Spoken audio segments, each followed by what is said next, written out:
Hey, Shlomo, how are you? Please, call me Jim. I appreciate the clarifications. Yeah, and you all got that. it. Say, I'm sorry if I bothered you too much. No, it's not at all. I want to provide the coverage at least low. I feel like it's being totally ignored. Absolutely. So I felt like it's something Thanks. worth it. All right.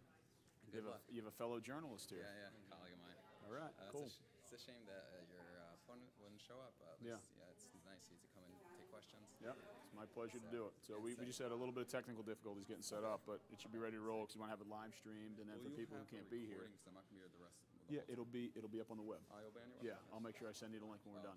Okay, great. I Cool. appreciate that. Yeah. All right.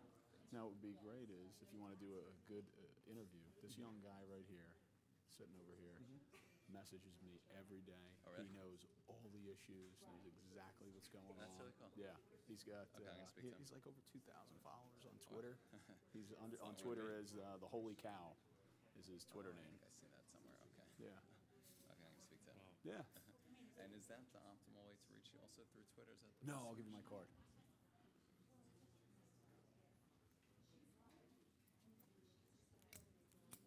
So that's my my personal cell number and my personal email address on there. Great. So All right. I'll be reaching out to you. Cool. That sounds great. Okay, good luck. Thank you.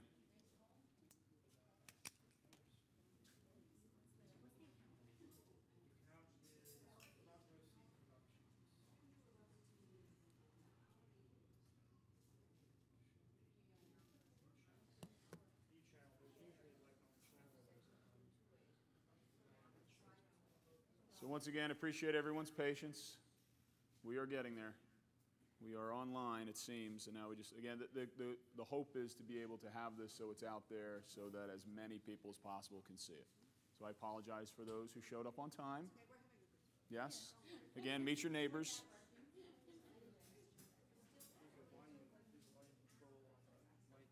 I don't know, I turned the mic off. The mic gave us is turned off. Yeah. So I don't know if there's another mic in here somewhere. That one's done. Hello, hello, hello, hello, hello. Hello? You can still hear the echo. It's not that. There must be another one that's... It's not this one. This is not what's echoing. And there's nothing here. This isn't even plugged in. Is this, No, it's off. that's all? Yep. So where's the other part of it? Just walked away and still Well, it's not, mine's not hooked up to anything that amplifies. Huh. That's what I was wondering if there's something that's up in the ceiling. Get the URL?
go live.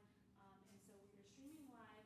We have Robert Bullington. His AV company actually helped me with the April town hall, the absentee town hall that we held at Brookdale, April of last year. And he helped with the Facebook Live and the live stream of that. And he's been so kind to lend his talents again to the Kitty for Congress live stream, but it's going to be coming through his production. So if you go to the Kitty for Congress page, there should be a link to a YouTube channel. So if you'd like to share that with folks who are not here, that's not only on the Kitty for Congress page right now, but also within the event that was created for this. So everybody who RSVP'd to the event but couldn't physically be here should be able to be watching via YouTube right now.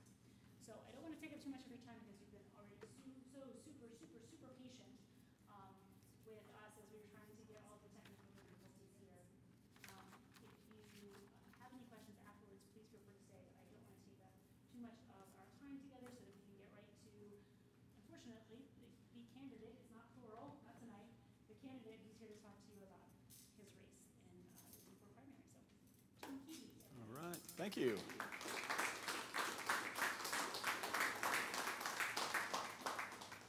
Good evening, everyone.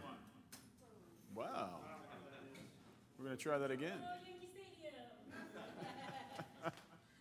Good evening, everyone. My name is Jim Keady. All right, we're going to wait again. Hello, everyone at home who's watching this. We do have a Yankee Stadium-like echo. And now, coming up to the plate, number 23 in your program, but number 1 in your heart. That might reduce it. Try now. How's that? A little better? Okay. Well, we're hoping that there's got to be a way to just turn this. The projector is picking up the sound from the webcast and pulling it in. I got something to get rid of it. But still get it sent to the people on the live stream. Sorry, Jim. I can keep talking so you have the sound coming up. Does that help? Let's see if that helps. Does that help? Is that any better? It sounds like it's coming through the house sound system right above Ann's head. There's not a projector control that lets us turn that off. Is it that? Nope, there was not one up there. So hopefully Jen will find the person. Let's get through the introduction first. All right, we're still live right now. All right. Okay. So my name is Jim Keady. I'm running for the United States House of Representatives, and I am running to represent the people of the 4th District because I believe we deserve a bold, progressive voice down in Washington, D.C. We know that our current congressperson, all right. We know that our current congressperson is not necessarily representing the values of the people of the 4th. It'd be hard for him to discern that, given that he lived in our district since 1983. And he has not had an open public town hall meeting since my senior year of college in 1993. We deserve better leadership here in the 4th District. I am someone who is squarely in the middle class. I run a Main Street family business about 30 minutes down Route 9 from where we're sitting right now. And I want to bring our bold, progressive, democratic ideals that are grounded in Main Street middle-class values to Capitol Hill on behalf of all the people of the 4th District. Now, tonight, we are supposed to have had a candidate debate. We have had a number of debates in town halls in Monmouth County. We had one in Ocean County. This one was scheduled and rescheduled and rescheduled. The last time that we were supposed to have it, my opponent canceled at the last minute. And I think it is a tremendous disservice to the voters of Ocean County. People here in Ocean deserve to have open public town halls so that you, the people, can ask the questions of we, the candidates, so you can determine who will best represent our Democratic platform on the ballot come November. Now, looking at the situation that we have tonight, where we have 2 chairs up here, but only 1 candidate, it reminds me of before I announced that I was going to run. Do you remember after President Trump won and there was all that energy around our district, around our state, and around our nation? And I worked with a handful of activists and organizers, this is before I was a candidate, to put on the first town hall in the 4th District. And we were asking Congressman Smith to come and listen to the concerns of the people of the 4th District. We had hundreds and hundreds of people sign up. We had questions for the congressperson. and he refused to do it, despite the fact that we had, we thought we were maybe going to get 150 people. The one room, we had over 250. The hallway spilled out probably another 250, and they were up the stairs and out the door. Right? And that is the kind of energy that we have seen here in the 4th District. It was constituent-led. It came from leaders in the community. Again, the invitation was made. We offered this again. People here in the 4th offered this opportunity to my opponent to be here tonight to debate in front of you. Today, he was hand-delivered. There were over 200 people who wanted this town hall to happen. He was hand-delivered the over 120 signatures from people in that group who lived in the 4th District, along with the questions that were submitted. And he said to the person who delivered those that he would not be coming and that he had another Democratic event tonight. When pressed for what that was, he would not say. But I believe that it is a tremendous disservice to people in our district that he is not here tonight, especially here in Lakewood, the largest town in the 4th District. The people of Lakewood deserve to have public town hall meetings from the candidates.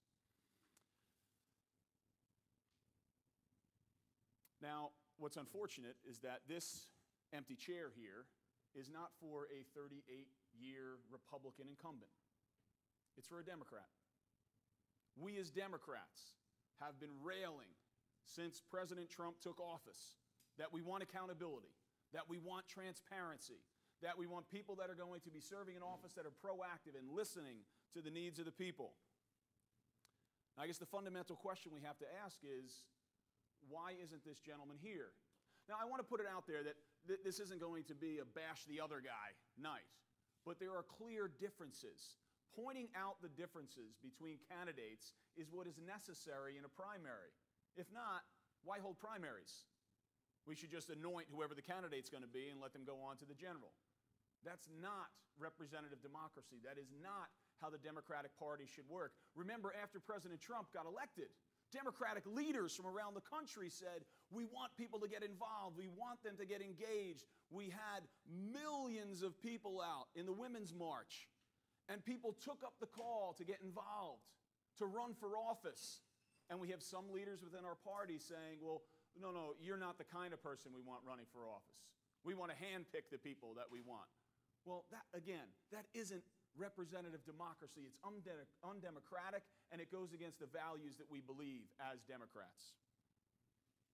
Now, let me tell you why I believe that my opponent is not here. First, Joshua does not want to answer tough questions from our constituents, from the Democratic voters that we are asking to make a decision on June 5th.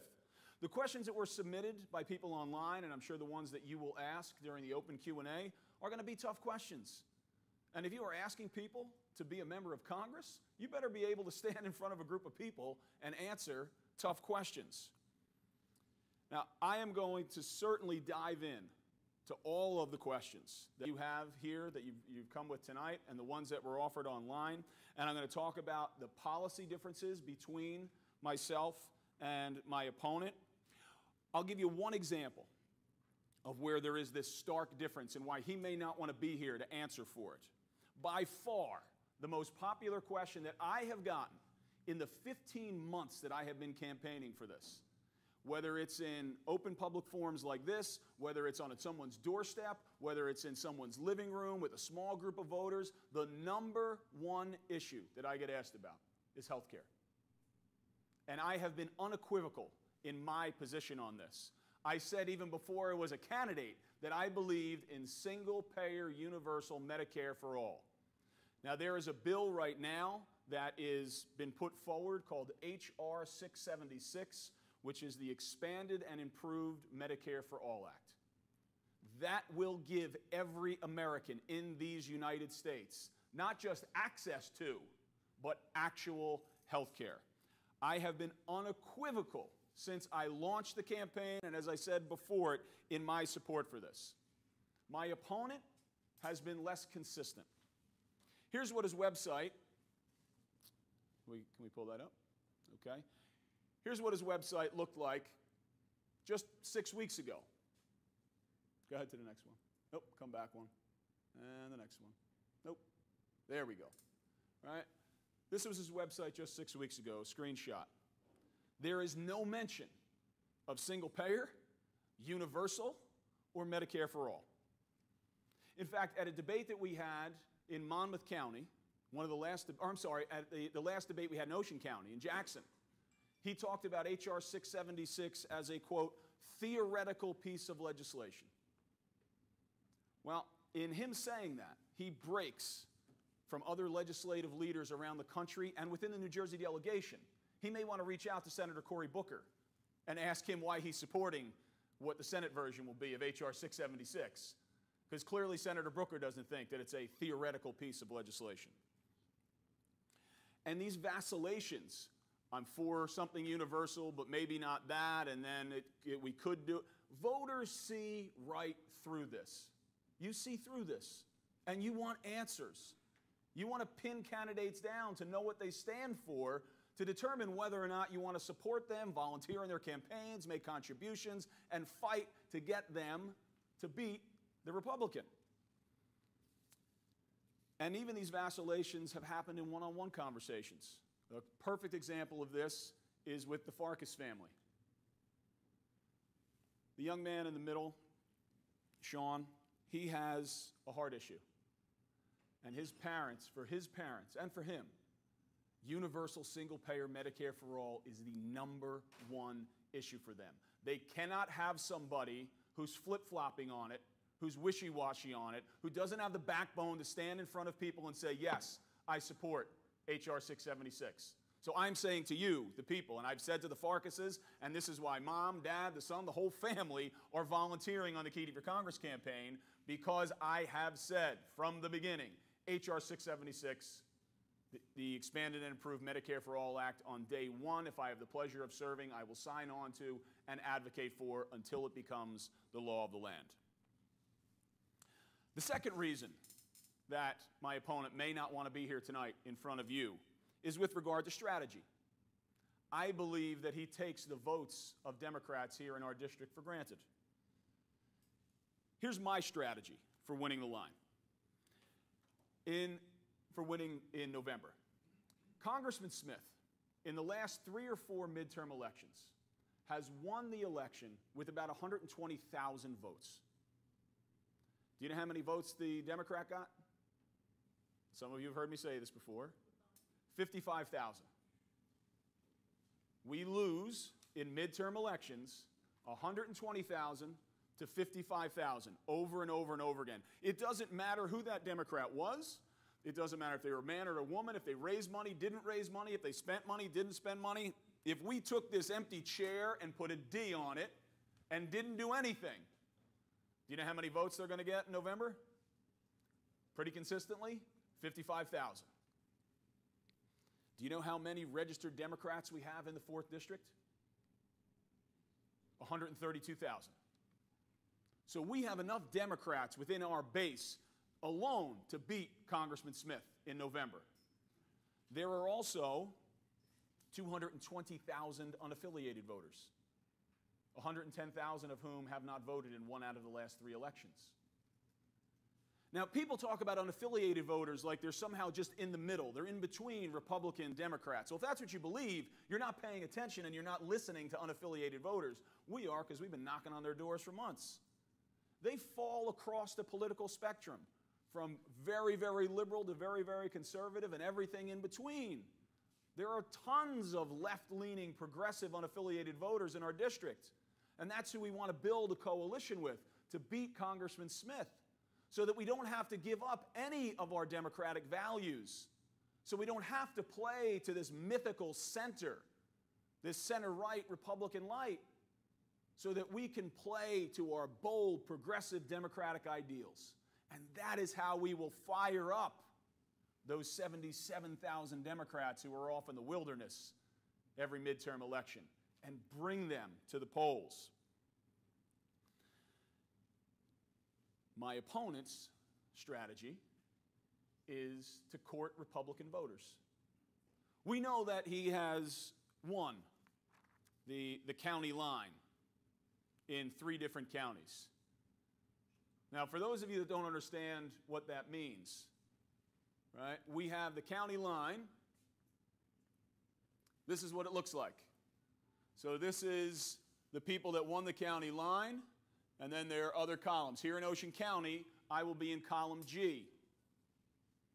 Let me tell you how the county line got determined here in Ocean County. There are over 700 delegates here in Ocean County. 8 towns in Ocean County are in the 4th District. So we would have all the potential delegates from those 8 towns that could vote in the Ocean County Convention to determine who gets that county line. Hundreds of potential delegates in those 8 towns. Do you know how many voted in the Ocean County Convention?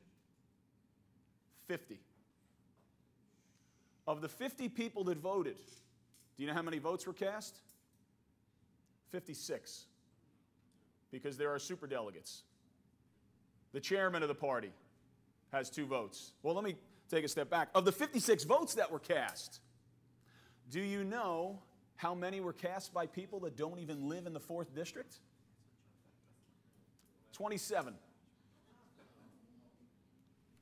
So is this really representative of the tens of thousands of Democratic voters just in Ocean County alone, let alone the 132,000 district-wide? And this was determined by 50 people who would have that line that I just showed you? Let me give you a little more on this. So, they thought they had it in the tank for my opponent.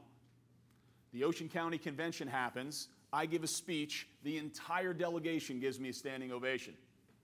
So now they're freaking out. They call for the votes from the floor. They call for the second call for votes from the floor. They're going to close the votes up. And then we're standing around for like 45 minutes. And I'm like, what the hell is going on here? There's not that many votes to count. Why is this taking so long? And I look over to my left in the cafeteria at Central Regional High School, and there's the chairman and 2 other operatives with the party. And I start walking over to them, and I was about from here to where these folks are sitting. And I hear the chairman say to the guy who has his back to me, who's on his phone, "Get off your phone, he's coming up behind you." And I pretended I didn't hear a word. And I just let it go, and I said, "Guys, what's going on? Why is it taking so long?" "Oh, we got to see if people still need to sign petitions, blah, blah." Okay. And then I stepped back, and I just waited, and the chairman got a phone call, and I see him scurry out of the cafeteria, and like a private eye, I followed about 25 feet behind him. And he's on his phone. "No, this door. Come, you see me? Come here. Trying to sneak delegates who they were calling that were off-site, who weren't there for the vote, to get them in the back door to load up the ballot box. Caught him dead to rights. I said, "Wyatt, are you kidding me?" And the color drained out of his face. And he said, "Well," I tried to make an excuse. "Well, she wanted to vote. She said she was going to vote for you. She doesn't have to vote if you don't want her to." Okay. And that is how the county line was determined in Ocean County. Is that representative of the will of the people? Now, here's the other thing. There aren't real rules in how these county conventions are set up. It's at the discretion of the chair, whether it was Monmouth County, Ocean County, Mercer County. It's not in the bylaws. It's just, well, this is the way we do it. Well, why is it done that way? Because this is the way it's done. This circular logic. And we, the people, end up with, come November at times, you ever been going into the ballot box and you started to pay attention, and you're like, I have to make the choice of the evil of 2 lessers? Because the will of the people is not being heard. My opponent has those lines in those counties. Now, even with things up against us, in Monmouth County, we still got 40% of the votes. And we had the support of the Women's Caucus, the LGBTQ Caucus, and the Progressive Caucus. Right? In Mercer County, when the Hamilton Committee did their vote, we won it outright. Okay? Even here in Ocean, we still got a couple of dozen votes. Remember, there was only 50 people voting, right? And here's how it works after they get those lines. A campaign spokesman for my opponent's campaign, this is on March 11th, after the Ocean County Convention, he said, Mr. Pat Politano, "We appreciate the enthusiasm of Mr. Keaty and his supporters, but it's close to the time they consider the common goal of beating Chris Smith." which is basically saying, get out of the race. The campaign manager of my opponent, after the Monmouth County vote, called up my campaign manager, said, hey, let's go for beers. And they started to talk, and he said, what does Jim want? Does he want a job? And my campaign manager said, I'm not sure you understand Jim. See, my opponent wants this primary to be over. That's why he's not showing up here tonight. He wants the primary to be over so he can move on with his strategy on how he believes he'll beat Smith. He wants to peel off 30% of Republican voters from Congressman Smith, who's been in for 38 years. Do you really believe that's a winning strategy? And what are we giving up as Democrats if that's our strategy? What's he going to do? Ride this blue wave that the blue wave, right? Yeah, they talked about that in 2016. Remember that. And even if there was this blue wave and people were able to ride it with that kind of strategy, I'm a guy who grew up on the beach. I'm in the water as much as I can. Waves die down. Always. Hurricane Sandy, right? You think about the waves that rolled in with that monster. 2 days after, the ocean was flat as a pancake. So when the wave dies down, have we built up our base enough to maintain the seat that we could potentially win in November? His response to young Democrats in Monmouth and Ocean counties when we had that debate, in his closing remarks, he said, oh, those 80,000 Democrats that Jim wants to try to get out in the general election, we're not going to get them. They're not coming out. Take too much time, too much energy, and too much money. You have someone who wants to be the champion of the Democratic banner and represent our district saying that going after Democratic votes is a waste of time. Is it any surprise why he does not want to be standing in front of you tonight? Now, that story that I told you about the chairman in Ocean makes you mad, doesn't it? Sneaking delegates in the back door, only having, 50 people vote. We have over 700 delegate seats in Ocean County. 74% of them are unfilled. There's a reason they want the number small. They can maintain control over that. And you know what most people think when they hear this? Whether they're Democrats, Republicans, unaffiliated, very engaged with politics or not engaged with politics, you know what people hate across the board? Political corruption. They hate business as usual. And they want to see candidates and campaigns that are grounded in the energy and the issues of the people of this district.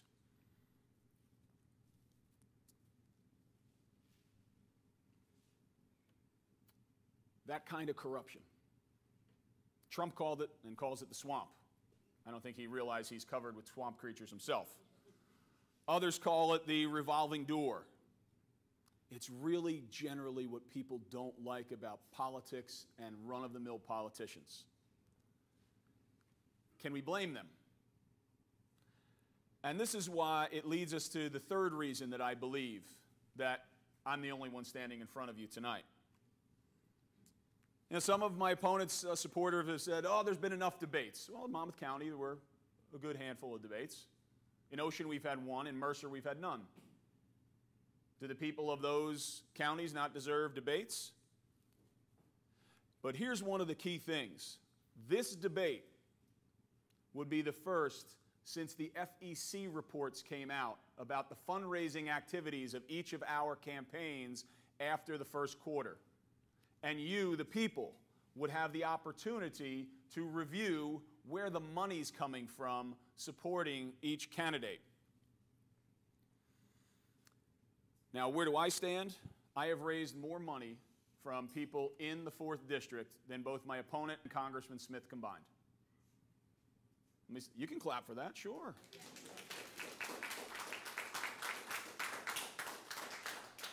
That's what grassroots support looks like. That's how we beat a 38-year incumbent come November, by having people of our district invested and engaged. I have also made it clear that I will not take money from corporate PACs, from lobbyists, from fossil fuel executives, from people who stand to make millions in government contracts. I have no plans to become a lobbyist, ever. And my recent endorsement from the Progressive Democrats of America, a caucus that includes Congressman Bonnie Watson-Coleman, Congresswoman Tulsi Gabbard, Congressman John Lewis, Congressman Ted Lieu, Congressman Maxine Waters, Congressman Joe Kennedy III, Congresswoman Pramila Jayapal, and U.S. Senator Bernie Sanders, and 70 other progressives on the Hill, right? I now have the pleasure of being in their company with the PDA endorsement.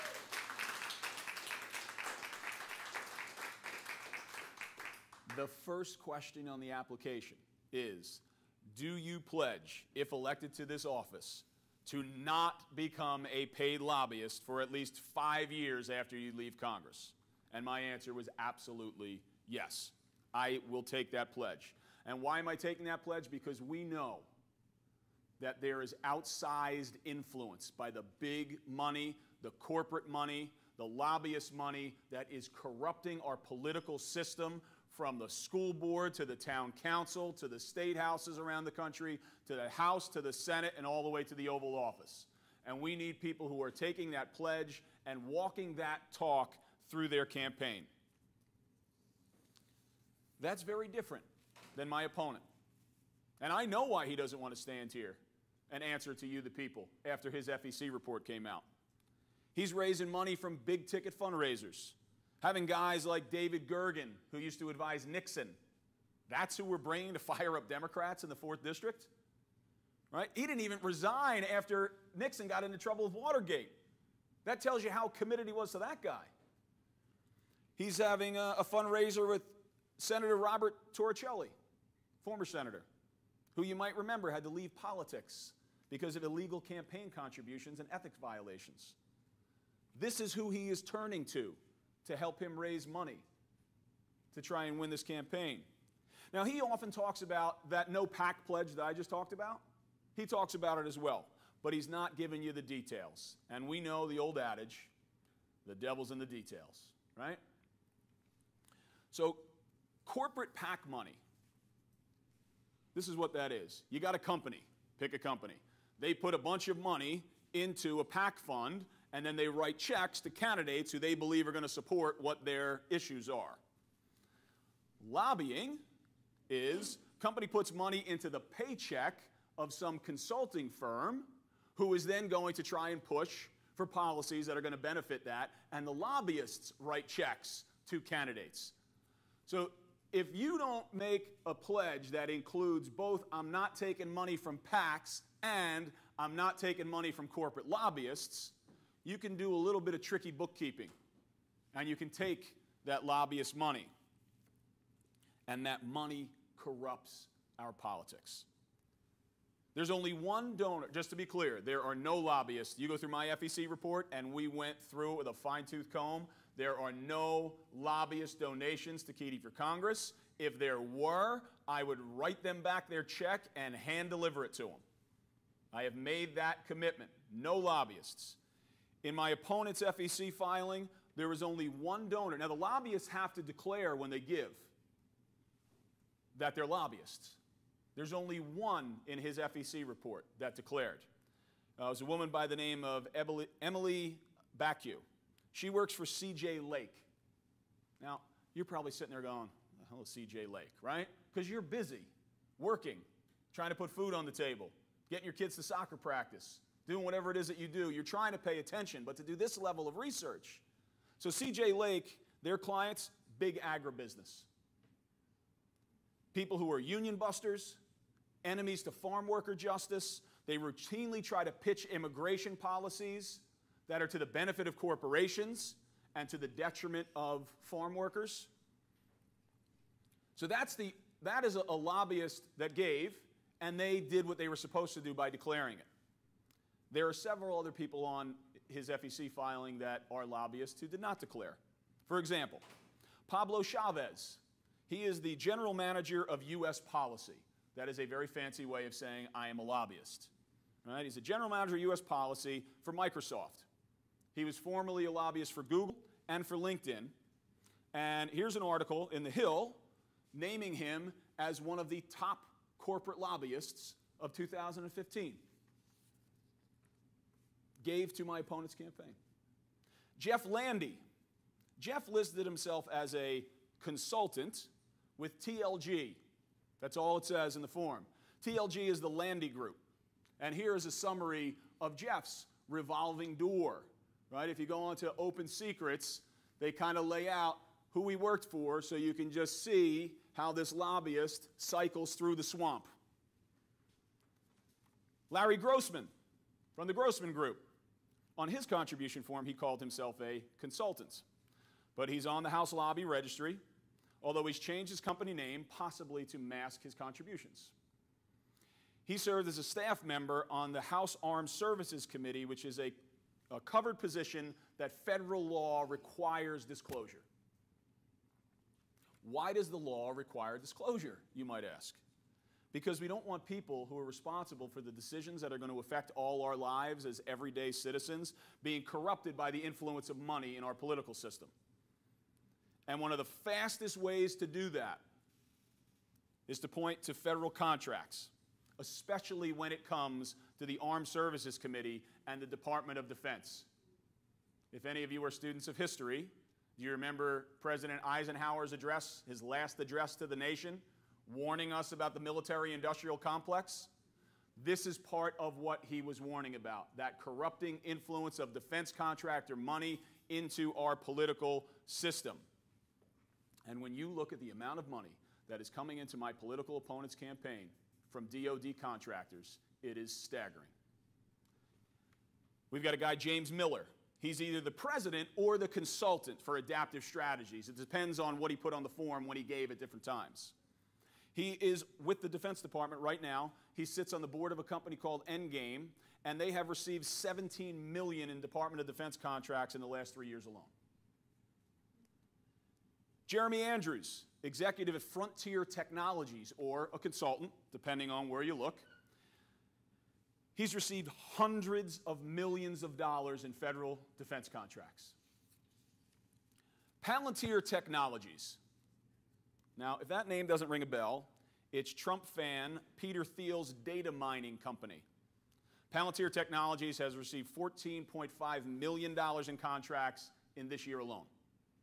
Now, we've just learned from a whistleblower that Palantir employees had access to the Facebook data that was improperly harvested by Cambridge Analytica. That was the political data firm that worked on President Trump's 2016 campaign. And as a member of the business development team at Palantir is one of my opponent's donors. Price Floyd has given to my opponent on multiple occasions under different employer names and job titles. Price Floyd was at the Department of State. He was Director of Media Affairs, and he had the capacity of leading the day-to-day with the media and implemented the media strategies for the foreign policy agenda of the department. So in other words, I'm going to put this in the layperson's terms, he sold the American public on the wars that we waged for oil under false pretenses. Like the weapons of mass destruction that became to be no weapons of mass destruction. This was the guy that was writing the copy to sell the American people on that. And we sent our young men and women halfway around the world to die in those conflicts, to kill, at times, innocent people. Right? We have our count of how many Americans we lost in those conflicts. The estimates of Iraqis, non-combatants, that were killed is well over 100,000. And we spent trillions of dollars of our national treasure on those military adventures. Price Floyd, who gave to my opponent's campaign, is the guy who had to sell that to the American people. Now, you might say, Jim, that's enough. Stop, please. Here's the really troubling one.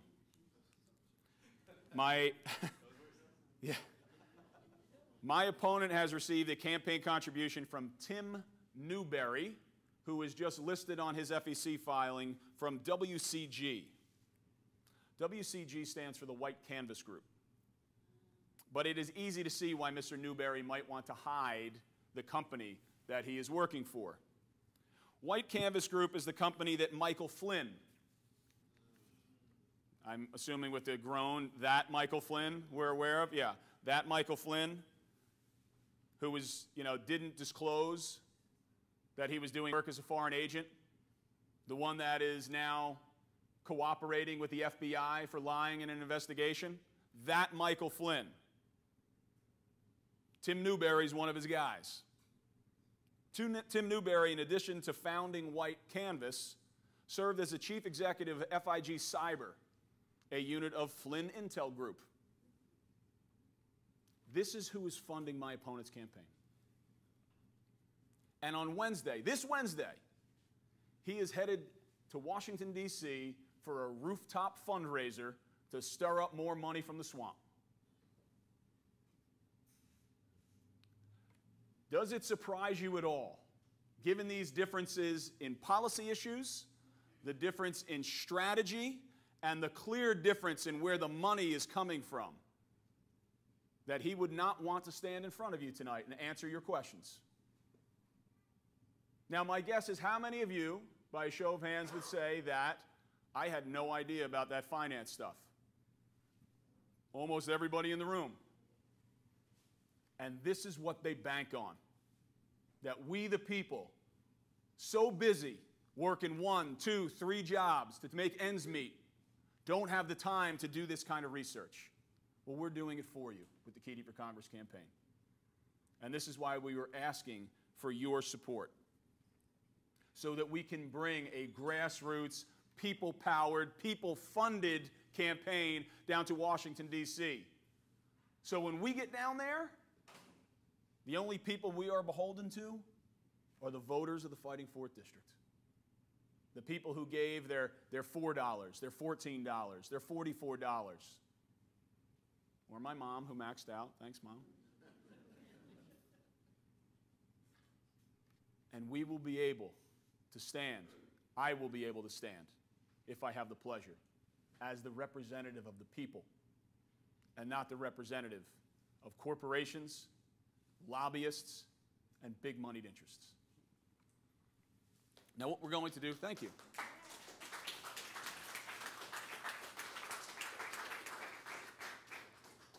What we're going to do now is open up the floor for questions, thoughts, comments. We did have a number of questions come in prior to the event. These questions were also given to my opponent, delivered today with those petitions. I would hope that he would honor the questions of the people of the 4th District and somehow answer them in some form. I am willing to stand in front of you tonight and answer these questions live. All right, so our first question. Okay. All right. So the first one that came in, what is your stance on accepting corporate donations and money from lobbyists? I think we have made that clear. I have zero interest in taking corporate PAC money. I have zero interest in taking money from lobbyists. It's just, that is the way we've been running this campaign from the beginning. And what's exciting to me is that we're right here in terms of fundraising. And that we don't have many people who have maxed out. Maxing out means you give the maximum contribution. So do you know what that means? That we can say to our working class, our middle class, our upper middle class donors over the course of this campaign, can you give again? Small dollar amount. And as we grow out that pie of people who are supporting us, we can continue to bring in waves of money that we can fund our grassroots campaign with. We're never going to out-fundraise Chris Smith. Be very clear about that. It's how we raise our money that allows us to have the message that we can have, that our hands are clean and clear, that we are funded by the people of the 4th, that will allow us to fight for the issues that the people of this district so passionately want someone fighting for. Jim, can I just ask a question about that? Sure. Is this all a result of the Supreme Court? The Citizens United decision. Yes. Yes. Is that all a result of that? Well, there was big money flooding into politics prior to the Citizens United decision, and that was the Supreme Court decision that allowed for a whole wave of new money to come in. Citizens United put that kind of swampy fundraising on steroids. to tell you how this impacts the work that people do in Congress, that members of Congress do. Prior to Citizens United, a sitting member of Congress would spend about an hour of their day. Congress people work generally about a 12-hour day, 7 to 7, 8 to 8. They would spend about an hour of that day at their respective headquarters, both parties did it, calling back to the home district, trying to raise money for the next election. After Citizens United, 4 hours a day. A third of the time of our elected officials on the Hill is being spent who can be the best telemarketer and raise the most money, because they have to combat this big money that's flooding in from super PACs and corporate PACs and these blind donors where they don't have to disclose who the donors are in a lot of these PACs. Right? That's what we're up against. And this is why I am committed to and will certainly support a constitutional amendment to overturn Citizens United.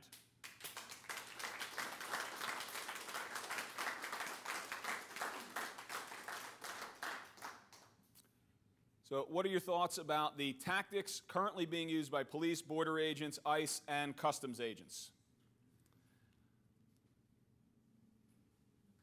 We have a challenge with regard to our immigration policy. And I believe that the groups that were asked about in this question are using very heavy-handed tactics right now. And I don't believe that it's making us any safer. In fact, many local police officers and chiefs of police will say that the tactics are being utilized, they're making communities less safe. Because there are people within communities, even a community we're standing right now in Lakewood, there are people who are undocumented. And now they're terrified that if something bad happens, if they call the police, hey, I just saw somebody jumped, or someone's trying to rob my house, or there's domestic abuse going on in the apartment underneath me, that along with that phone call, the ICE agents are coming in to take them out and separating families. Now, we need to make sure that with our visa program, someone comes in, whether they come in on a bus, a plane, a train, and they overstay their visa. There should be like a red light that goes on somewhere. Okay, who was that person? Why haven't they, disembarked? We need to maybe go take a look and see what's going on. We also do need to strengthen our borders, our southern border in particular. Building a wall isn't going to do it. We need to listen to our border security agents and say, what are the resources that you need so that you can best do your job? And once we have dealt with these security issues, we then have to deal with the 13 million, that's the estimate, of undocumented people that are here in the United States, the majority of whom are good people who have put down roots here, have had families, are contributing to society, want to be out of the shadows, want to be paying taxes. Many of them are already paying taxes. Some of them are paying income taxes through what's called a TIN account. Others have Social Security cards that they were able to get fraudulently, which is wrong. That's okay. I always say make sure your phones are on silent or vibrate before I start. I forgot to do that. And we have, so people have those Social Security cards, which is wrong that they fraudulently got them, but they're paying into the Social Security system. When you listen to the CBO, they'll tell you that part of Social Security is being floated by this money that's coming in from millions and millions of undocumented people that are working and paying that Social Security tax. So what we need to do is put a plan in place where we allow people to come out of the shadows, we get them documented through our public institutions that already exist, whether it's at the police station, the library, the school. We run their information to make sure that they're not a violent criminal. And then we give them identification, we give them a real Social Security number, we get them paying taxes, we get them on a pathway. If it isn't to citizenship, it's to a permanent legal status so that they're legal and not hiding in the shadows. One of the things that I hear consistently from Republicans that I talk to, they got to go through the process. And I say, well, what process is it that you want them to go through? Because there is not one that exists.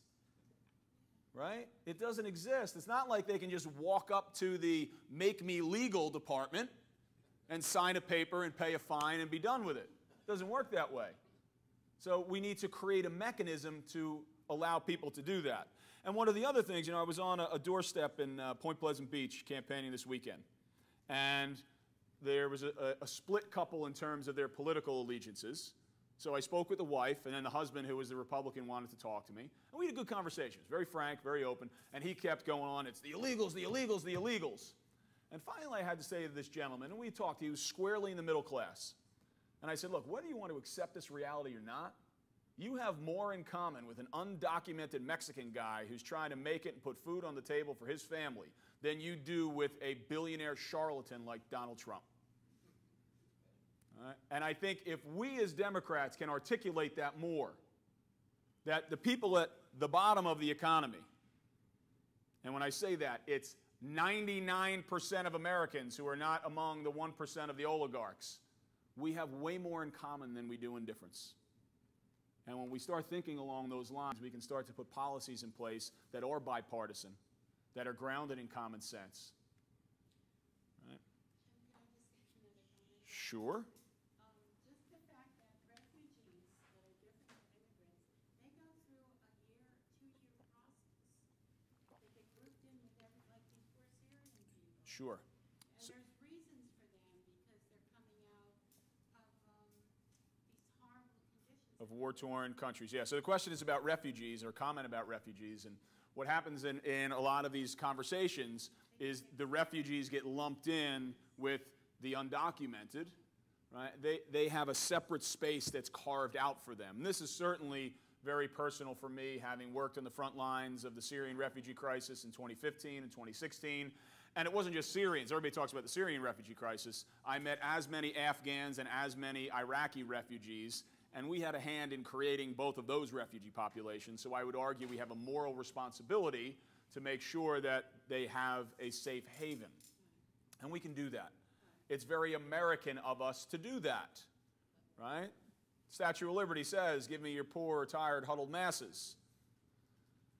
So that's certainly something that I would advocate for down on Capitol Hill. And given that experience that I've had, I believe that I could bring those stories that I heard in the refugee camps and share those, and that we could get bipartisan support on that.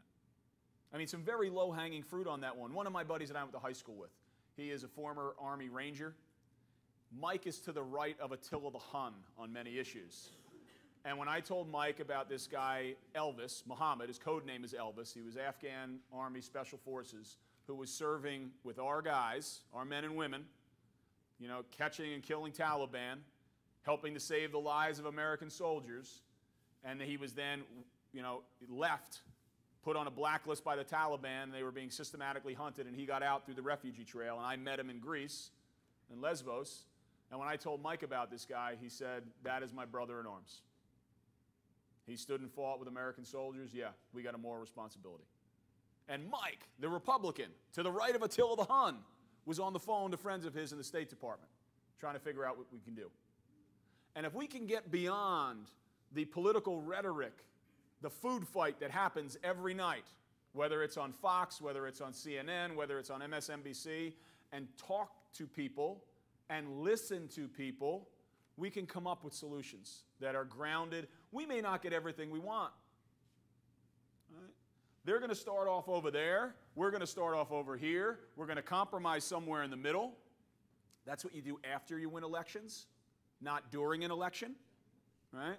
And we're going to get about 80% of what we want to accomplish, and then the two of us are going to be mad that the other 20% of the margins didn't get taken care of. And we will have moved a policy forward that's going to help people and give the American people what they want. Policies that are moving our nation forward. Okay. What are your favorite advocacy groups? So this one is personal for me. I'm a little biased in this. The New Jersey Organizing Project is one of my favorite. That was the group that we formed after Hurricane Sandy that was advocating for Sandy families to get back home. And they have become one of the most effective grassroots groups in South Jersey and the Shore in organizing residents. And it was that group that I was with. Our first public action that we took was what led to the famous or infamous moment, depending on how you view it, where I was screamed at by our former governor to sit down and shut up. So the New Jersey Organizing Project is doing great work. There's a group down in Washington, D.C. that I love, Network. They are also known as the Nuns on the Bus.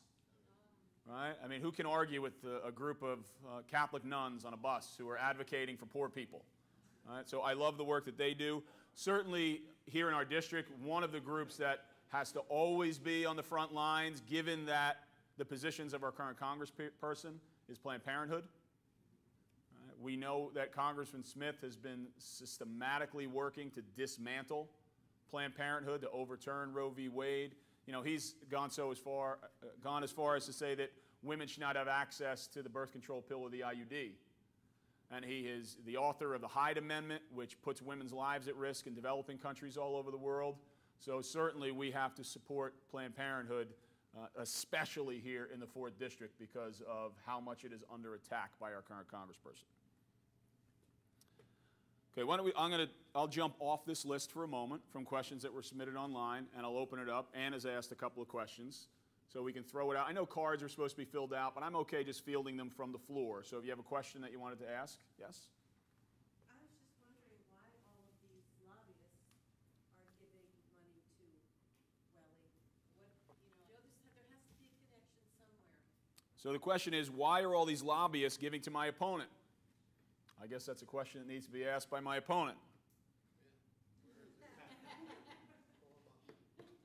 Now, what his campaign will say is, you know, he's always available. Just call, he'll meet you. No, public. You're a congressperson. I'm not saying you don't have to have one-on-one meetings with people. But these are key questions that need to be asked and answered in a public forum. And if you can't handle the heat now, in a Democratic primary, wait till we start making this race close. And you will see those Republican minions come out and go on the attack. And then if you have the honor of serving on Capitol Hill, this isn't tiddlywinks. This is political blood sport. You can't stand in front of a group of people who are from your own district within your own party and answer questions?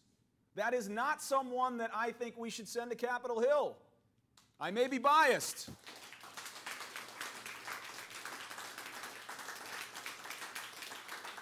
So to flip that to the positive, we need to send someone to Capitol Hill who has the experience, who is prepared from day one to step onto the well of that floor of the United States House of Representatives and fight back against the corporate bullies, the political bullies, and be a voice for the people of our district. And I am absolutely committed, willing, and ready to do that.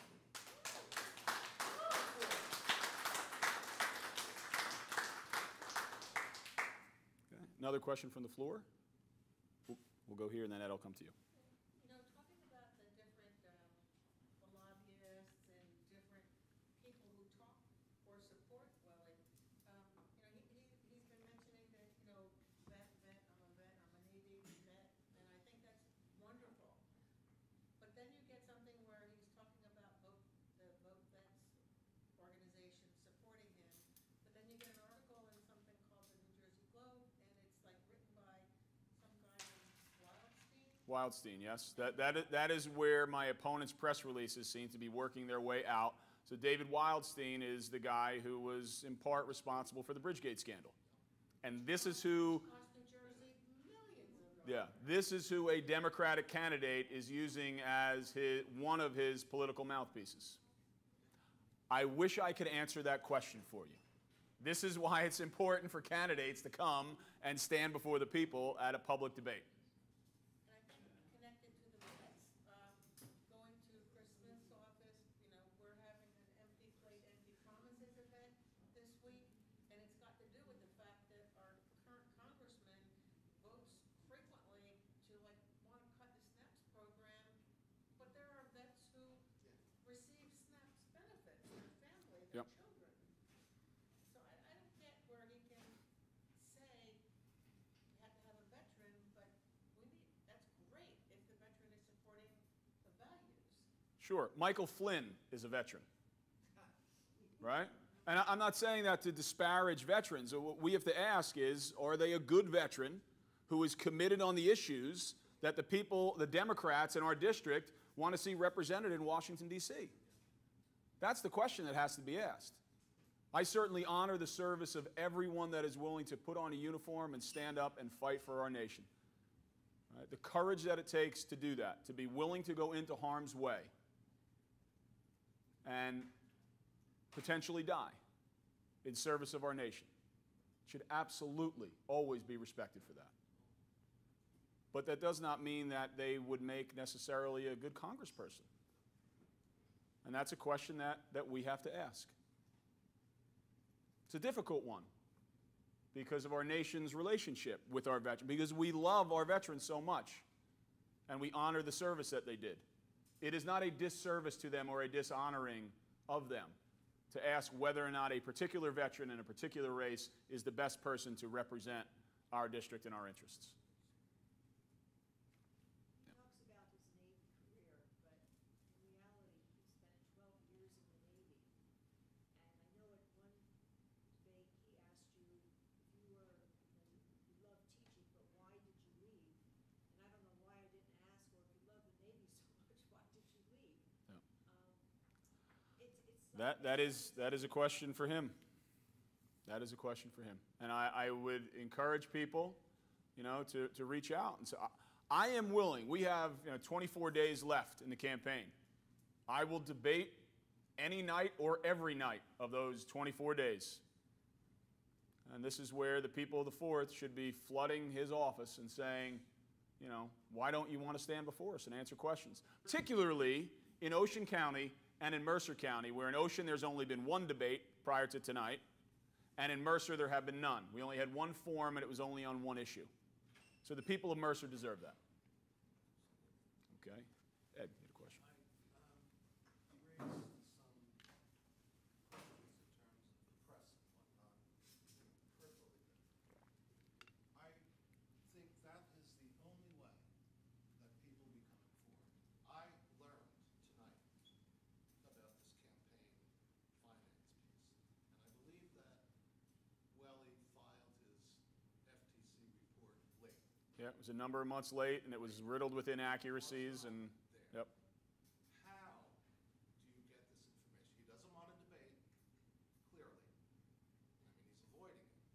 Is there a method or some thinking about bringing in the press and sitting down and talking about the differences and doing some kind of a piece-by-piece analysis of both where you stand and he stands? Yeah. Because people do listen, look on their cell phones, Yep. look on their computers, and they can then see some of the differences. Sure. So the challenge that we have with regard to the press is that we have to get the press to want to pay attention. We can't make them pay attention. I would love, like when I ran for office, when I ran for state assembly in 2015, we went before the Asbury Park Press editorial board. Okay, there were 12 races in which they endorsed candidates. I was the only Democrat that got the press endorsement. All right, so that tells you something about the strength of our campaign then and the way that I was able to handle the issues and talk to the editorial board there. We can't make them cover it. So here's where we have people power. In the past, if you're a student of history and you wanted to get the word out, right, you handed out your flyers, right? Okay. We have a flyer set up here that can be shared around the world in a few clicks. All right, so this will be up if you go to the Keating for Congress Facebook page. It'll be up there. I would imagine that we'll also put it up on jimkeady.com, Jimkead and Democrat Y.com. And you can share this all over the place. And write a little note, personalized note. Here was the thing that really struck me as a voter. I didn't know about this. I think every voter should know about it. And share it and share it and share it. Okay? And that's the way we can create grassroots advocacy. Instead of waiting for these large monolithic institutions to pay attention, right, we as grassroots activists need to shout this stuff from the rooftops, and then eventually when we do that enough and there's enough of an uproar, that's when the press may pay attention. But the power is in our hands. And I say this to whether I'm working with student activists at high schools or colleges or more seasoned activists in political campaigns, Don't wait for the powers that be to deliver something. Come up from the bottom and take it. All right? And this is what we can and will do, and we are doing with our campaign. So share it tonight. You asked us to retweet your thing, what you put on Twitter. Yeah, on the Twitter machine, yes. On the Twitter feed. I'm not. It's a Van Jones, yep. Van Jones, yeah. So that's. So we'll see. That's the other way. But if you talk about finances, Jim, isn't that something that they would listen to? Like I think of. Yeah. So here's the thing. When you think about the big shows, there are 435 races for the United States House of Representatives this year. But you're the best one. Well, I appreciate that, you believing that I am the best one. But they have, and we've reached out. You know, I've been on MSNBC, I've been on CNN, I've been on Fox, I've been on ABC, NBC, CBS over the arc of my 20 years of doing grassroots activism and electoral campaigning. I've been on those, and we have the phone numbers and the emails of the producers. It's just getting them to go, yeah, okay, that sounds like a good hook for us. That's the challenge that any candidate has. Any candidate. Okay? Other questions or comments? One in the back. We all know the white male majority, the old white male majority in the House and Senate. What's your position on term limits? On term limits. This is another issue that comes up a lot on both sides of the aisle, and I love to stick this one to my Republican friends. When I say, you know, what do you think about term limits? Yeah, we got to get them all out. I'm like, well, the guy who you have on your team has been in for 38 years, so I can count on your vote? So I think we need to go in one of two directions with regard to term limits. I believe, so here's option one. Option one is that I do believe that the term of a member of the House should go from 2 years to 4 years because it's a big job. The learning curve is very steep, right? You're a year in and you're just learning, and you again got to start doing stuff for your next campaign. I know, having served at the local level, and I, for years, was going to city council meetings, school board meetings. I knew the issues inside and out, but it's different once you sit on that dais and you hold that position. So even with someone who was deeply committed to it for a long time, it took a little bit of getting up to speed. So we go from 2 years to 4 years, and then we cap it at 3 terms. So in the House, you could serve for 12 years, and then we keep our 6-year terms in the Senate. You could serve for 12 years. So you could potentially have, 24 years if you went from the House to the Senate. Not everybody's going to be able to do that. I'll get you next. I'm going to throw out option 2. But hasn't the Supreme Court already ruled that you can't have term limits? Well, yes, but we also can change our laws. Right? We can. It's one of the beauties of the document that we, the people, Is that true? The Supreme Court? can change laws. Right? So here's the other way that we do it. I prefer this way. So let's say that first we need to un-gerrymander our gerrymandered districts. All right? Now, I hear this on both sides of the aisle. I hear it on both sides of the aisle. People want it ungerrymandered. And I especially hear it from people in the 4th District. Our district is so gerrymandered. It's all set up for Smith. Okay. Well, we have what is called a Cook PVI rating of an R+8. That means if you had 2 new candidates, generic Democrat, generic Republican, they're running for office, brand new election, based on the demographics of the district and the voting patterns of the district, the Republican should win by 8 points every time. Okay, that's a Cook PVI R+8. That's what that means. All right. And we're mad about that as Democrats. Do you know what the PVI rating is in Congressman Pallone's district? D+15. In Congressman Payne's office up in North Jersey, D+36. So pox on both houses, because those are bipartisan committees with a judge that determine how this stuff gets set up. So this is where we need to have a real honest come to Jesus moment within our own party and say, do we believe in ungerrymandering our districts, which may mean that we put some power bases at risk. And then we have to run candidates that can actually win based on their merits and how well they connect with the voters, and not just because it's an R+8 or a D+15 or whatever it might be. So we ungerrymander the districts. Next, we cap the amount of time that one can campaign. 5 months. Right? That is it. They do it in other countries. We can do it here. And then we have an even playing field with regard to the money. That we publicly finance our elections. Now, one of the models that I've seen that's being done in some places around the U.S. that I really like, they have matching funds, public matching funds.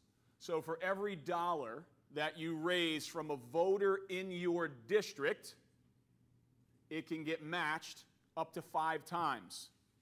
So let's say that I had a voter in the 4th who wrote a $50 check. I can now parlay that into $300. And then we cap how much you can spend on the campaign so that everybody has an even playing field in getting support within the district. Because if they're ungerrymandered, there's no numerical advantage depending on what team you're on. You have the same amount of time to campaign, and you have the same amount of money. And if we do those 3 things, then I would say that we don't need term limits. Because the term limit would be at the ballot box with the will of the people. That in any election, somebody new could come in. Okay. Other questions? Do you have buttons? Do we have buttons? Yes. I'm not sure if we have any with us right now. Do we have any stickers with us? We have stickers. We have buttons. We can get you one. Make sure that you sign up on our sign-up sheet, and we'll get you a button. Jim, we have a Question question that's come in from... come in from online? Yeah, so this is from Rita Nintino. Rita is the director of Casa Freehold, which is an immigrants' rights organization in Freehold. If you're not familiar with the good work that they do, please check them out. Especially, it's Casa Freehold. So we have a question from Rita, who runs Casa Freehold, which is an immigrant rights advocacy organization based here in our district in Freehold. So she would like to know, she would like to see politicians and activists take strong stands on the separation of children and parents. Yes. Separating Separating children and parents. So the way that I make this pitch, that I make it as a candidate, and if I have the pleasure, will make it serving in the United States House of Representatives. When the debate on immigration comes up, and I take the floor, I will say to my Republican colleagues, there was a politician who once said that if someone had a minor transgression of crossing our border or overstaying a visa, but if that person put down roots and built a life here and was raising a family here, this particular politician said we should offer them amnesty, his words, not mine, and a path to citizenship. For my Republican colleagues, do you know who that person was? Ronald Reagan, the patron saint of the right.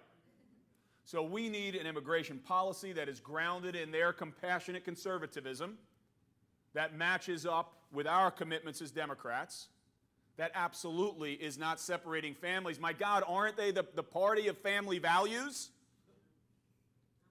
Right? So we need to hold them accountable to their rhetoric. That's a really good point.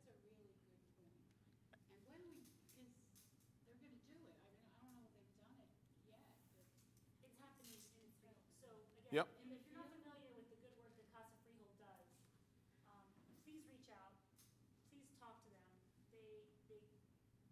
The families that are in Freehold, which is the town very close to where I live, they're in a crisis right now. These are not abstract issues that affect some faraway place in some faraway border state. These separations, these tactics are being used by ICE agents 5 minutes from where I live. Yeah. So one of the ways that I share this, I did this with this guy on his doorstep in Point Pleasant on Saturday. And he was on it. The illegals, the illegals, the illegals. I go, look, let me tell you a story. I used to coach soccer at Asbury Park High School. I had two guys on my team, Oscar and Carlos, twin brothers, brought here from Mexico when they were 9 years old. I have a 9-year-old daughter. Right? Picked her up from school today, helped her with her homework. If while she was doing her homework and I was getting ready for this, I said, Reese, when Daddy gets home from the debate tonight, I need you to have 2 bags packed. Take whatever you want, but this is all we're leaving with. What is my 9-year-old going to say? No, I'm not going, Dad. Just send me back checks. I'll be here in our apartment in Spring Lake. She's going. And that's what happened to Oscar and Carlos. 9 years old, brought here, and now they're into their mid-20s, and they're living in the shadows. 2 of the hardest working kids that I ever coached, and I have coached kids all over the state of New Jersey. They not only were good students, they were great athletes, and on top of that, they were working like 30 hours a week building pools and doing landscaping work. These are the hard-working people we want in America. So I said to this Republican on the doorstep point, so what do we do with them? Well, it's their parents' fault. I know it's their parents' fault. I get that. What do we do with them? Well, we got to create a policy. Yeah, we do. We need a clean bill for the dreamers, of which they are, right? But this is why it's so important to have someone who is our candidate, who has these grassroots level experiences around our district on these key policy issues. For me, I don't have to reach and study and figure out what am I going to say in that moment. I've lived it for 20 years, 20 plus, especially serving in a place like Asbury Park where I served on council, right? I tell people all the time, you want to get a PhD in politics? Go sit in on Asbury Park council meetings every other week, whether it's Asbury, Lakewood. Right? You learn a lot and what people need help with. Now, I did another experiment. There was a guy in Jackson. This is in a Facebook group. And he was asking me, well, what are you going to do for immigration, about the illegals? And I said, what do you think of this policy? And I laid out 2 major policy planks, and then there was like 4 minor ones underneath it. And I said, what do you think of that? I said, I'm not holding you to, I'm just curious, what do you think of this? And he's like, this is a Republican. That sounds great. What are the next steps? And I said, I'm really glad you said that sounds great. Do you know where I got that policy from? That was President Obama's policy, word for word, that I just cut and pasted. And because his name wasn't attached to it, you said it was great. Right? These are exercises I used to do with my students when I was a high school teacher. Take the policies, put them up there, don't put anybody's name on it. And, you'd see the Republican kids saying they love something that, President Clinton did. And you'd have, the Democratic kids saying they love something that Ronald Reagan did. And this is what we need to get to as Americans. Now, I'm not saying we're just going to hold hands and sing Kumbaya down on Capitol Hill. With what's happening right now in our nation, especially what's coming out of the Oval Office, we need seasoned political warriors who are going to go down and stand up for what we believe in.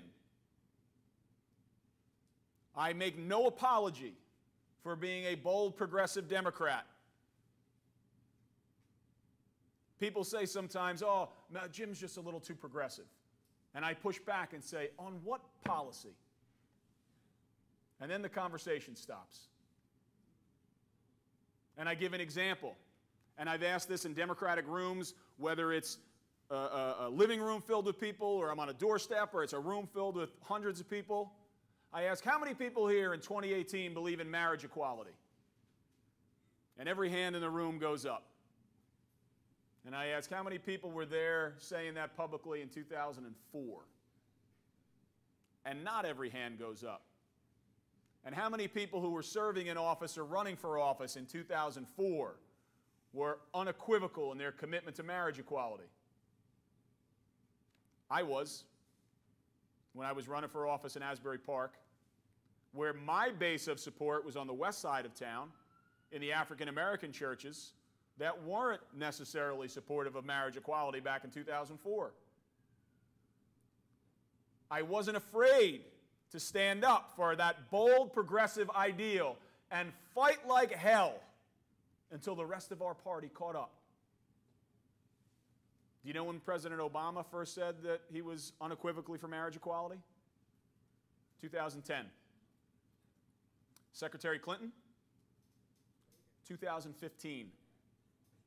Was I wrong in 2004 when I put the flag down and said, I am standing here in solidarity with our LGBTQ community? They are full human beings and deserve it of full human rights, and they should be able to marry just like anyone else.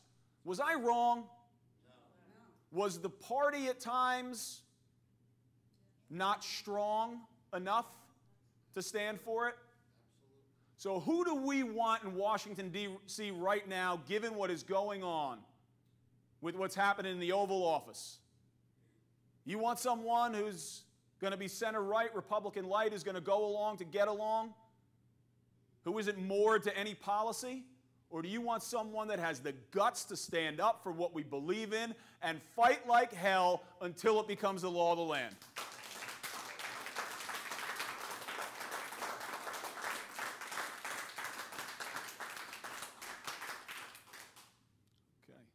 Other questions from the audience?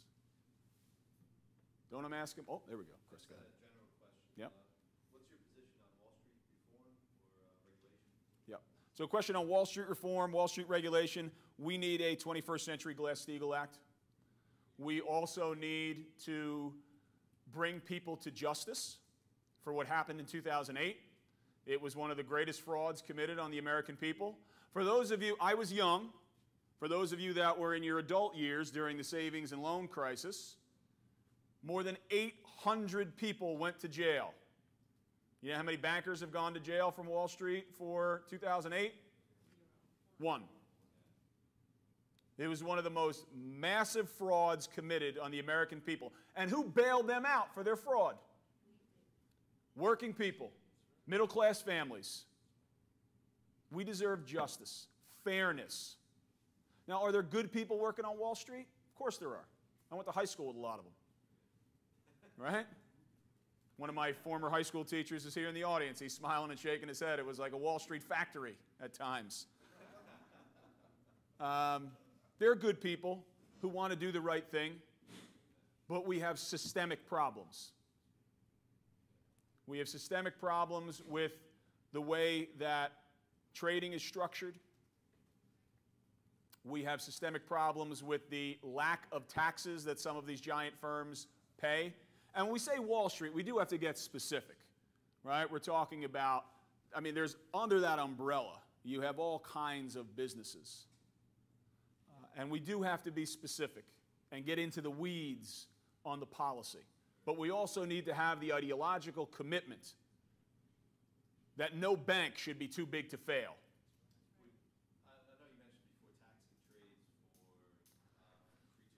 Yes, so one of the things that I am committed to is having our public universities and colleges, our community college, be tuition-free, in the same way that we have public schools from pre-K up to 12th grade. This is how I talk about it with people. And it's important that we tease this out so people get it. Because they're like, they talk about Senator Sanders. He just wants to give away free stuff to all the kids. Okay, I'm saying right now, looking right at the camera, nothing is free. I get it, okay? My father drilled that into my head. Who's going to pay for it? We are, right? Depending on what the issue, depending on what it is. When we say, well, what is it that we're talking about? We talk about public roads. We, the people, pay for that. There's a tax levy. We talk about paying for a library like the one we're sitting in. We, the people, pay for that. We talk about our public schools from pre-kindergarten, where we're getting there on universal pre-K, but at least kindergarten to 12th grade, we pay for it. We should, as a nation, because the world has changed and a 12th grade education isn't enough for a young person to come out and compete, we need to have 13th to 16th grade paid for. Now that may be, for some people, a traditional bachelor's degree. For others, it might be a trade program, building trades. For others, it may be technical trade. Right? Not everybody needs to go to the traditional college campus with the ivy coming down the sides of the buildings in the fall, right? So how do we pay for it? If we put a very small transaction tax on every speculative trade that is done on Wall Street every day, the numbers, the analysis of the numbers show us that we would generate 80% of the money to be able to fund our public colleges, universities, and community colleges across the United States. Now, Senator Sanders' plan was that the feds would cover 80%, and then it would be contingent upon the states to cover the other 20%. Now, here in New Jersey, that's a tough sale, because we are already taxed up to our eyeballs, right? Everybody agree? Yes? Okay. Rutgers is $25,000 a year. If you said to a working family in New Jersey, instead of it being $25,000 a year, it's going to be $5,000 a year. Is that doable? You could say to that student, even if they didn't have family support, you can get a good part-time job, right? And or take a loan. But when you get out, your loan is only $20,000 as opposed to 125 with crazy interest rates. Now, along with what we have right now with the student loans, we need to be driving those interest rates down to next to nothing. This should not be a for-profit venture. And we also need to look at some proposals for debt forgiveness. If we can forgive Wall Street banks who committed fraud on the American people, massive amount of debt relief, I think we the people can forgive students who are trying to better themselves and be part of our nation's economy and the global economy and be committed citizens in these United States.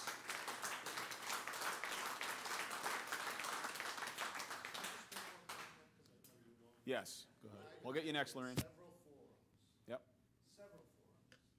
And the absentee candidate has said several times, clearly, Wall Street is not the problem. Yeah. He said in the first debate that the Wall Township Democrats hosted, he was trying to take a swipe at me because of my hard commitment on these issues, and he said, you know, Wall Street is not the enemy. And I came back and said, yeah, tell that to the millions of people who lost their homes in 2008. Tell that to public workers who lost massive chunks of their pension plans, to people who had some of their entire 401ks wiped out. All right? Tell that to them, that the risks that were taken, the over-leveraging by these Wall Street banks, the fraud that was committed by the ratings agencies. Tell everyday American people that that system is not an enemy to them when it nearly brings our entire global economy down. And it wiped out the wealth of everyday people. And those everyday people who trusted in the system and who trusted that their elected representatives would hold those people who committed the fraud accountable deserve better representation in Washington, D.C. They absolutely do. We have a systemic problem, and we need people who are not afraid to say that we have that systemic problem. Here are fixes on the system, and you, and you need to go to jail for what you did.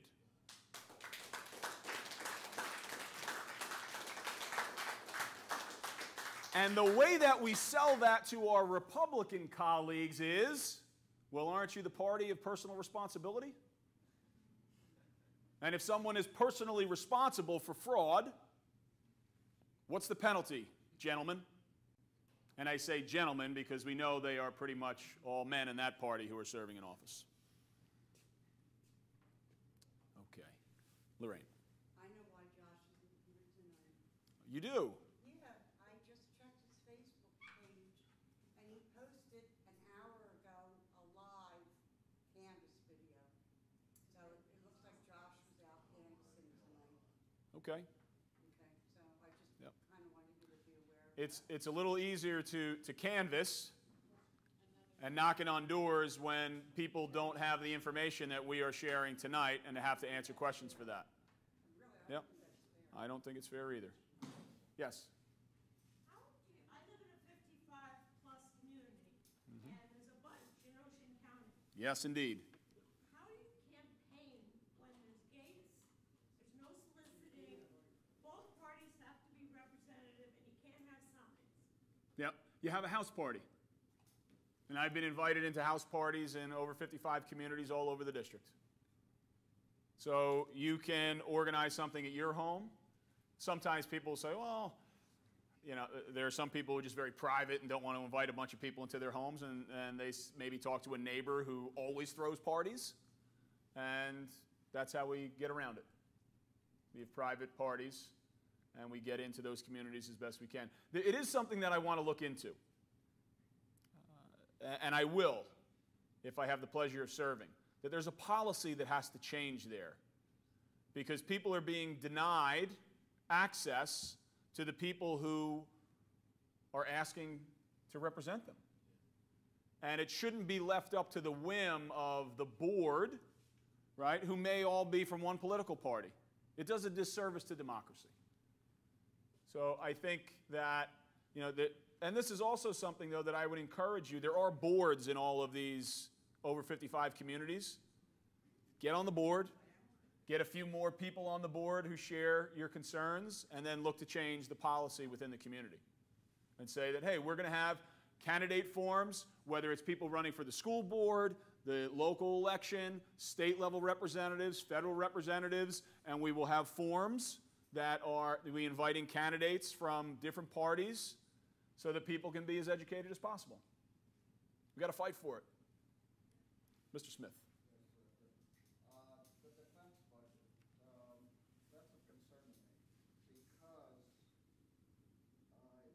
Trump had asked for an increase of $50 billion, I believe, like the size of France's total defense budget. But how do you think you can control that? Because it seems like it's out of control. I mean, I understand we need defense, but when we're at like $600 billion, I believe. Yep. And it was an $80 billion increase that they got. Oh, is that what it was?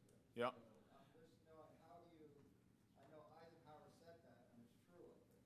Yep. How do you control that so that would be more, check with the Department of Defense, what are they Sure. doing, audit them? Part of that is making sure that we don't elect people to Congress who are beholden to the military-industrial complex contractors and the people who get millions and millions and millions and millions of our tax dollars within the military-industrial complex. And we see that as a clear difference between myself and my opponent. He's taking money from those guys, and they will want their pound of flesh. So I think that's part of it. The other part is, you know, I do believe that there are Republicans on the other side of the aisle who are budget hawks, who don't want to see fraudulent waste in anything, that we could potentially find some common ground and push for legislation that, you know, I can only tell you what I've done as an elected official. So you talked about the auditing process. When I was on city council in Asbury Park, I was the first councilman in the history of the city to ask for open public budget hearings, and had every department head come in. Here's our budget. Here are the line items. This is the staff. And I asked them for mission goals and objectives so we could peg their budget and their line items to what they were supposed to be doing as a department. And, I mean, some people's heads were ready to explode. That's the kind of fiscal accountability that I want to bring to the table. Now, there are certainly, you know, people who serve on those committees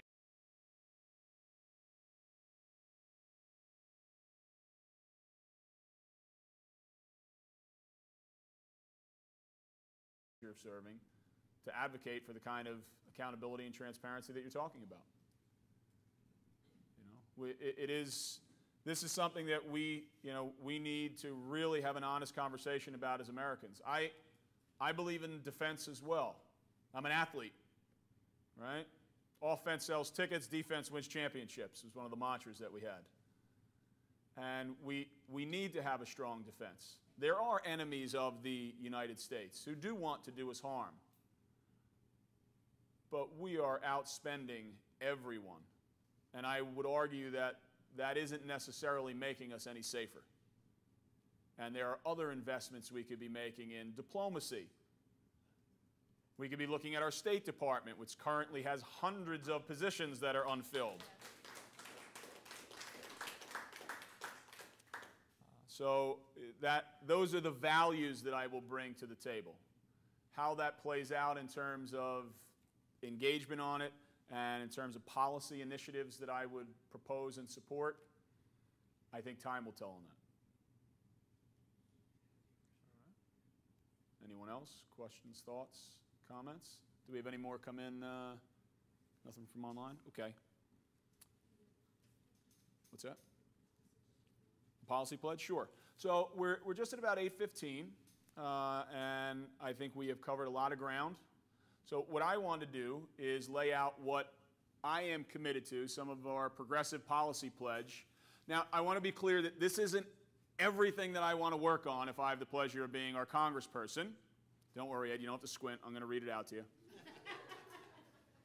But these are some of the things that have come up as I've been out for the last 15 months listening to the voters of the 4th District that people want to see really strong positions on. So one is that single-payer health care, and I have said that I will commit and sign on to H.R. 676, the Expanded and Improved Medicare for All Act. That is a clear difference between myself and my opponent. Ending big money's influence in politics, rejecting the corporate PAC money, the lobbyist money, fossil fuel industry, campaign contributions. I've already been doing it since we started our campaign. I will continue to do it through the primary. If we win the primary, through the general, and if we win in the general and I have the pleasure of serving, I will make that commitment to you that if I am serving the people of the 4th District, that will always hold in place. When we win. I appreciate that, yes. Okay, marijuana policy for the 21st century, nationwide legalization for medicinal use and adult use. And we need to be very careful how we do this in that, in listening to the cannabis activists. Right, a lot of people are talking about, oh, just legalize it. Even people who are supportive.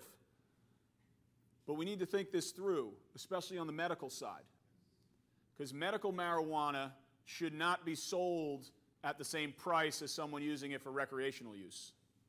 And we also have to make sure that if we legalize it for medicinal use, that there is a supply in place so that people can get it, so that there are dispensaries. How many people here take a medication regularly?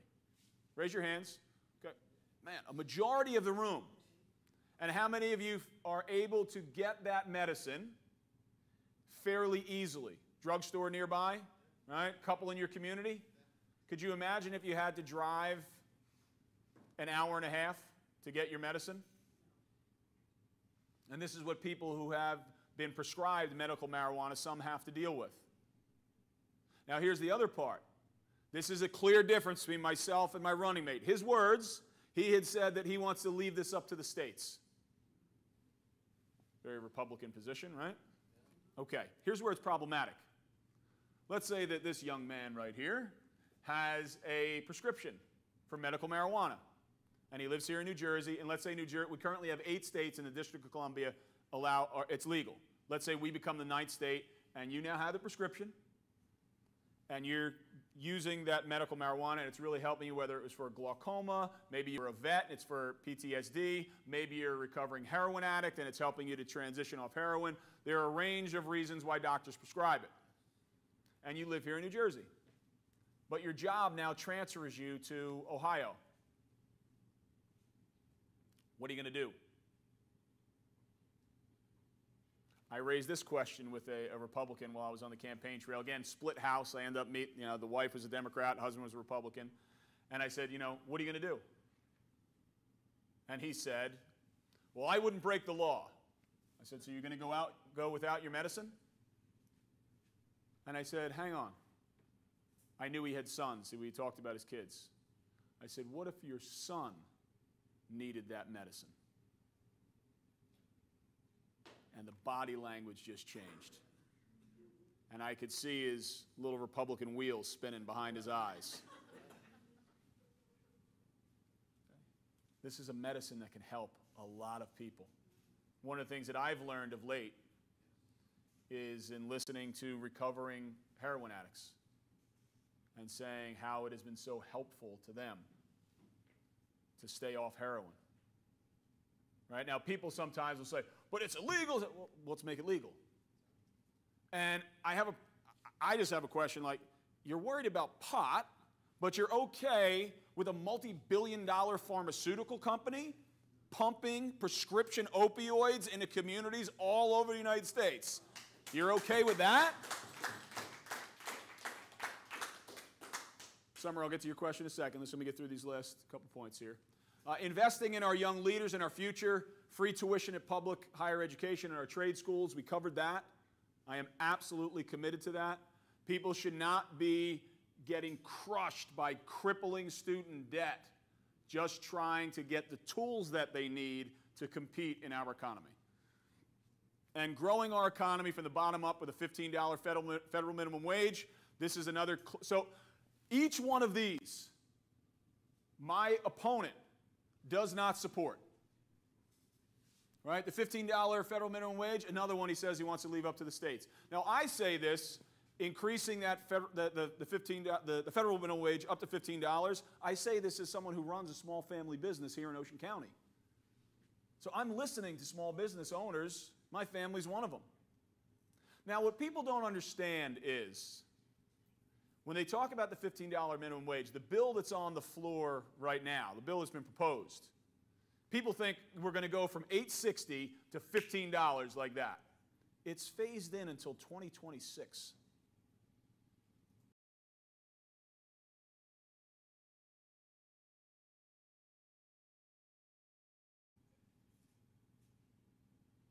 Think about what you live on and how much in our district, majority Monmouth, 8 towns in Northern Ocean, and 2 towns in Mercer, think about what rent costs for a 2-bedroom apartment or a mortgage for a modest middle-class home. What food costs, transportation costs, start working through it. And is it that crazy that people would want to make $15 an hour? The minimum wage, wages for working families, when pegged against inflation, have not risen since 1973. And in the same arc of time, worker productivity, American worker productivity has gone through the roof. Corporate profits have gone through the roof. The Dow is at its all-time high. CEO salaries have gone through the roof. If the minimum wage kept pace with the increase in corporate CEO salaries in that same time period, the minimum wage right now would be $23 an hour. We have some of the most productive workers in the world, but we have a systemic problem where the benefits of that productivity aggregate in the hands of a very small group of people. A number of years back, there was a name for them that got thrust into the political lexicon, the 1%. The 99% of us have way more in common with each other on both sides of the aisle than you do with someone in the 1%. And this is where we need to join people together. White, black, brown, Republican, Democrat, unaffiliated, gay, straight, we the people, to push back against the oligarchy that has emerged in our nation, where a handful of very powerful people have bought and sold far too many representatives on Capitol Hill who are no longer doing the will of the 99%, but are doing the will of their corporate and billionaire puppeteers. So those 5 policy points, and those were just examples, are very clear differences between myself and the gentleman who is running against me in the Democratic primary. I laid out where he stands because he did not have the courage to stand before you tonight and answer those questions himself. Summer, you get the last question of the night. So Senator Booker Yep.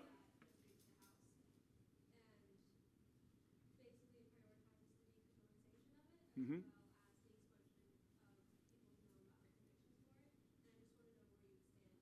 I stand 100% in support of that, that along with legalizing marijuana for medicinal and then eventually recreational use, where we're matching the supply with the need first for the medicinal stuff, and then we can talk about the recreational, that we have to go back and have restorative justice for communities that were most hard hit by the failed war on drugs.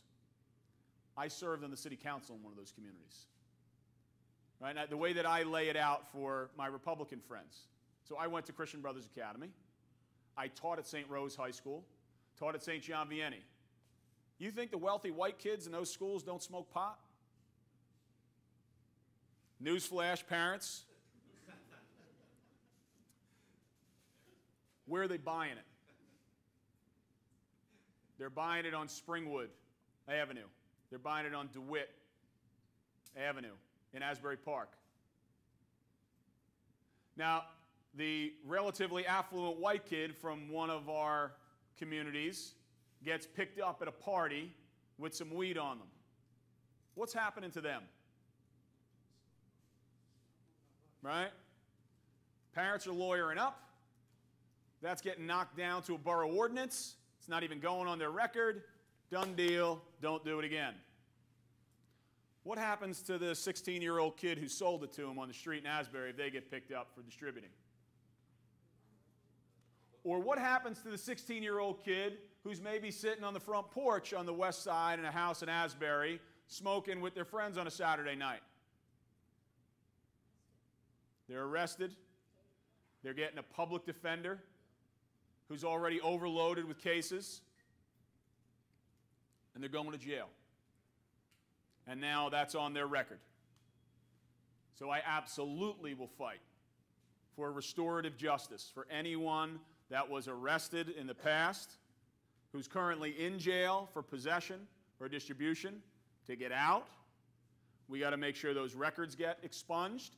And the other thing we need to do is, when we start setting up the dispensaries for the people that have the prescriptions, they need to be in those communities that were ravaged by the failed war on drugs, so that entrepreneurs have the opportunity from those communities. We give preference to entrepreneurs in those communities to now make the fortune that can be made so that they can be part of the above-ground economy. That's justice. You can clap, Summer. Go ahead. I see you want to do it. All right. So we've covered a lot. Oh, one more. Lori, go ahead. Something out when you were talking about the finance contributions, and you said that Josh Foley is getting money from Big Adra. Could that be connected to the profit from marijuana? Not sure. We can certainly look into that. Not sure.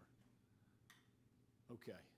Anybody else? Speak now, forever hold your peace. All right. I said Summer's going to be the last one, but I will stay here as long as we need to. Go ahead. Is everyone aware that there are marijuana refugees that moved to Colorado because they had small children that need it? And it's not psychoactive. There's THC, which is psychoactive, CBD, which is not. These people in our state had to move with their children because of multiple seizures to Colorado. And out there, they're called marijuana refugees. Yeah. And the other thing, too, is that there's only very, very few physicians in the state. I think there's only two, if I'm wrong. I don't know. Right. That can actually prescribe. No, you're wrong. There's many more. Is there more? Yeah, there's more. Yeah. I can Very, tell you, very few. I'll be open. I'm a patient, okay? And Congratulations. thank you. I almost had cancer, but they caught it in time. But I was constantly nauseous.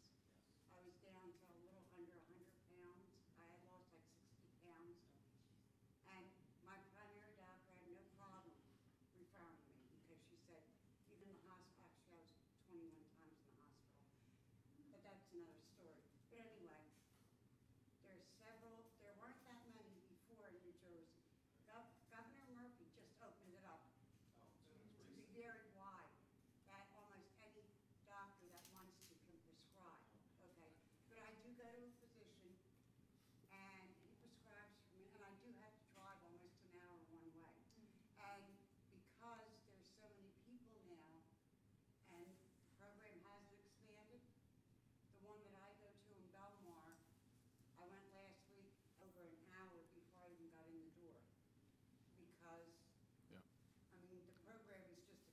Yeah. So we have healthcare professionals that are doing their job, exercising their commitment to the Hippocratic Oath, saying to a patient, a cancer patient, that this is the best drug for you to use that will do the least damage to your system and will help you potentially get better. I mean, I was on all kinds of medication for anti-nauseousness. Nothing worked. It's amazing. I hardly ever get nauseous and have to run to the, Yep. but I still do, but not nearly as much. And that's great. And this is where, And I'm on, one other thing, I'm on a couple of forums. There are so many people Mhm. on these cannabis forums. It's unreal. I mean, people that are seizure-free for years, adults, people that have MS. I mean, I've gone to groups that they have little parties, you Yep. know, people, it's amazing how much it's helped so many people. sure. And it cuts across the spectrum, It does. where you have people that all different shapes, all sizes, all colors, political backgrounds, all of it. It's medicine. It is. It's medicine. And this is one of the things that our current congressperson misses out on by not having open public town hall meetings in our district, and he has not had one since my senior year of college in 1993. To hear from a woman who was saying, this changed my life for the better. Can we put policy in place at the federal level so that it can help more people? And this is why it is so important. I am so deeply committed to, if I have the pleasure of serving, to having open public town hall meetings. I will not be living in Northern Virginia. I will be living here in the state of New Jersey. I've got my 9-year-old daughter who wants daddy home to make sure I still coach her basketball and her soccer and take her to Girl Scouts. In fact, I'm missing the tea tonight, the Girl Scout tea, to be here with you. And this is the kind of leadership we deserve. We deserve to have a congressperson who wants to be here, that will stand in front of you and answer tough questions any night of the week. And I would encourage each and every person here. I hope that I have earned your support. For everybody who's watching that's not here, we have a primary on June 5th, Tuesday, June 5th. And I hope for people in Ocean County, when you go into the ballot box, it's Jim Keaty for Congress in column G. In Monmouth County, it's Jim Keaty for Congress in column 3. In Mercer County, we're still waiting for that ballot to come out. If I were a betting man, I would say we're probably going to be in the 3rd column. But just look for Jim Keaty, K-E-A-D as in Democrat, Y, for Congress, and hit that button. I would like to thank all of you for coming tonight. All right. And let's go win a primary. Thank you.